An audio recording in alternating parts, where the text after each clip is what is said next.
বাংলাদেশের প্রতিটি যশে একজন আলেম রয়েছেন।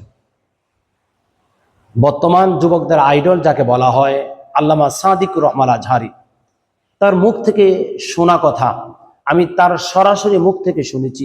তিনি বলেছেন, আমার বাবা যখন আমার মায়ের জন্য কোনো পোশাক বাজার থেকে আনতেন, অর্থাৎ কোনো শাড়ি অথবা কোনো কাপড় যদি বাজার থেকে আনতেন, আমার মা সে কাপড় ধরে বলতেন, আলহামদুলিল্লাহ, আজকে বাজার থেকে এত চমৎকার শাড়ি আপনি আমার জন্য ক্রয় করেছেন, আলহামদুলিল্লাহ। আল্লামা সাদিকুর রহমান আজহারি বলেন, আমার বাবা যখন একটু দূরে সরে যেত, আমি আমার মাকে বলতাম, মা এই কালারটা তোমার কিভাবে পছন্দ হয়েছে, এই কালারটা তো ভালো নয়, এই শাড়িটা তো ভালো নয়, তুমি কিভাবে পছন্দ করলা?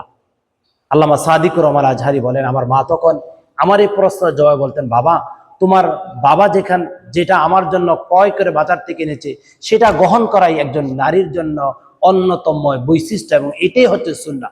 আপনি কি একবার ভাবেন, আপনার স্ত্রীর জন্য যে পোশাকটা আপনি বাজার থেকে ক্রয় করে এনেছেন, আপনি একটা দোকান দেখেন নাই, 10টা দোকান দেখে সবচেয়ে নির্বাচিত, সবচেয়ে আপনার পকেটের সর্বোচ্চময় টাকা থেকেই আপনি সেই পোশাকটা এনে যখন আপনার স্ত্রী হাতে দিয়েছেন, আপনার স্ত্রী নাক ছিটকে বলছে, এটা কি কাপড় তুমি এনে দিলা?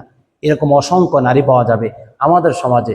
আর সাদিকুর রহমান আজহারির মা কেমন মা, এরকম সম্মানিত মা আল্লাহ তাআলা প্রতিটি ঘরে ঘরে দান করুক। আর যেই সমস্ত নারীরা স্বামীর পোশাক বাজার থেকে ক্রয় করে এনে দেওয়ার সাথে সাথে আপনি নাক ছিটকালেন, আপনি সেটা ছুঁড়ে ফেলে দিলেন, আবার অন্যান্য নোংরা ভাষায় গালিগালাজ করলেন, আপনি আল্লাহ সুবহানাহু ওয়া তাআলার জান্নাতে যেতে পারবেন না, আপনার জন্য জাহান্নাম উন্মুক্ত হয়ে যাবে।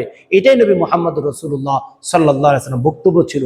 তাহলে আসুন না, স্বামীর প্রতি সন্তুষ্ট থাকি, স্বামী যা নসিহা করে, স্বামী যা আপনার জন্য প্রয়োজন মনে করে, তার অর্থ এবং তার ভিত্তি অনুযায়ী এনে দিতে, সেটার উপরে সন্তুষ্ট থাকে হচ্ছে নারীদের জন্য সুন্নাহ।